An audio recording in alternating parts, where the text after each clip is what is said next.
Mais uma semana de aula e agora falando sobre a industrialização do Japão. Nós estamos falando nessas últimas semanas do processo industrial, um dos países mais industrializados do planeta, e chegou a ver o Japão, né?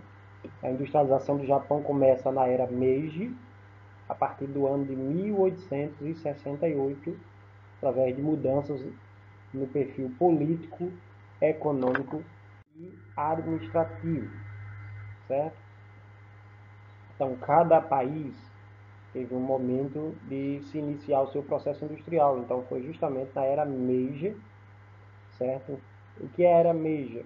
A era Meiji é quando essa, essa era ela se inicia com a chegada do imperador dessa família, né? O imperador da dinastia Meiji. E eles voltaram para o processo de industrialização desse país, que antigamente tinha sua economia baseada na agricultura, na agropecuária, né? A restauração Meiji, que foi de 1868 até 1912, foi um marco de mudanças na história do Japão, que justamente encerrou o período de fechamento para outras nações. Antes da era Meiji, o Japão estava fechado para o comércio com outros países, então era um país fechado. Eles pôs fim ao shogunato, aos shoguns, né, que eram os senhores feudais, acabando com o feudalismo, certo? Instaurando o capitalismo com sua base industrial em seu território. Então, restaurou o poder político centralizado no imperador. Antes da era Meiji, quem mandava eram os shoguns, eram os senhores feudais, e agora o poder está centralizado nas mãos de uma pessoa, que no caso era o imperador. Então, nesse momento, iniciou um desenvolvimento industrial baseado no modelo capitalista de produção, ou seja, passou-se do feudalismo e se instalou o capitalismo no Japão. As características: integração do mercado nacional, certo? Até porque não havia a integração do mercado lá no Japão, até porque os senhores feudais, os shoguns, eles não é, eles só comercializavam entre si, era uns feudos, né? Eles eram fechados, não havia comercialização entre as regiões do país, ou seja, era só dentro do seu feudo. Compra e venda da terra, que não existia.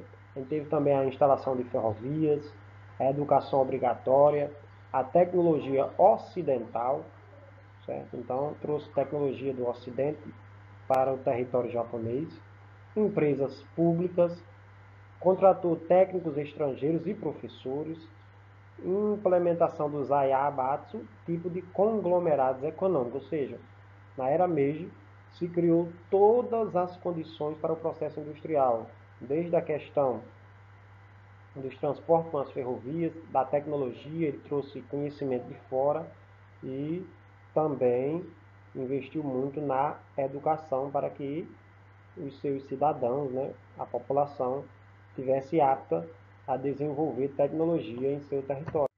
Por isso que hoje o Japão é um dos países que mais desenvolve tecnologia, porque justamente desde a era Meiji deu muito valor à questão da educação, à questão do conhecimento. O expansionismo japonês.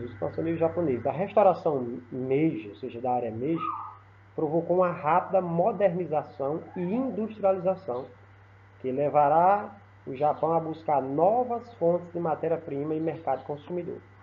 Um dos grandes problemas do Japão, digamos assim, uma dificuldade para o processo industrial é porque o Japão não possuía fonte de matéria-prima e nem fonte energética.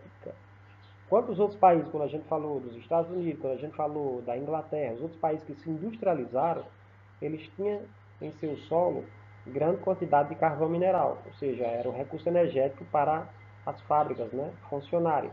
No Japão não existia isso, então o Japão teria que buscar matérias-primas em outros lugares.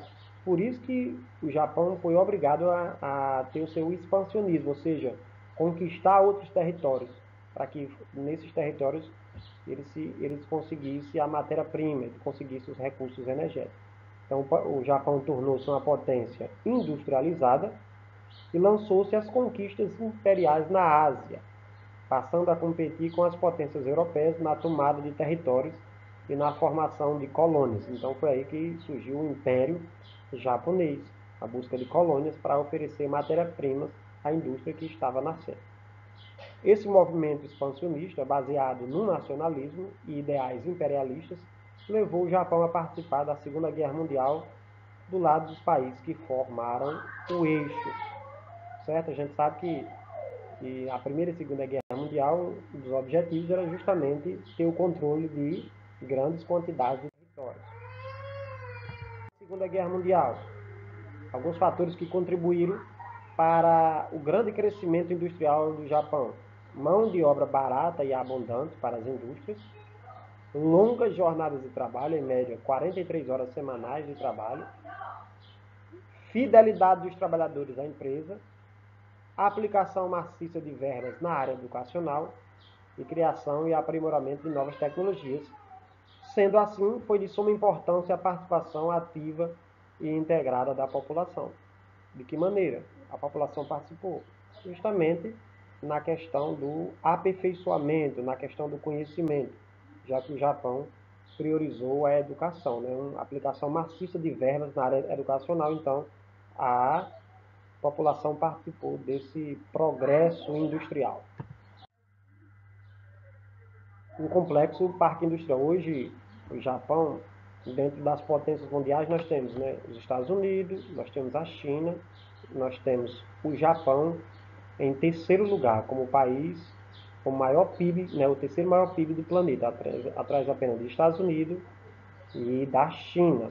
Então, atualmente, as grandes empresas japonesas formam verdadeiros impérios industriais, empregando milhares de pessoas e atuam praticamente em todo o mundo. O grande crescimento industrial no pós-guerra levou os observadores internacionais a falarem que o Japão passava melhor por um milagre econômico. Com o retorno das grandes empresas, deu-se novamente a integração do Estado, o poder político, com o poder econômico. Como o Japão depende de fornecimento de matéria-prima de outros países, o parque industrial japonês localiza-se em regiões litorâneas, próximo aos portos, para facilitar e diminuir os custos de produção. Até hoje, um dos grandes problemas do Japão é a falta de matéria-prima, né? Que a gente falou desde o início. Mas ele compensa isso com um grande investimento em conhecimento, né, em educação, em tecnologia.